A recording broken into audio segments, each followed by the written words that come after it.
Welcome to Kenton's videos. Enjoy the video. You start by identifying the source and prepping the skin. If your sunscreen or concealer contains zinc oxide or titanium dioxide, that's likely the culprit. Once done, test a small patch under the jawline in natural daylight. This shows true color.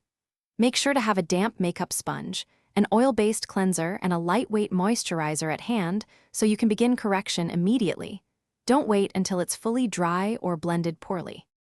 You now actively correct the white cast by thinning and blending.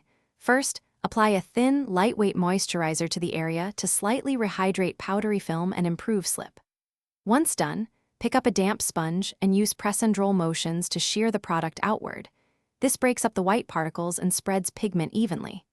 If the cast persists, mix 1 small drop of facial oil into a bit of product to lower opacity, then blend again for an even finish. You finish by setting and checking in different light. Lightly dust a finely milled translucent or color-matched powder to lock everything in without adding thickness. Once done, review in window light.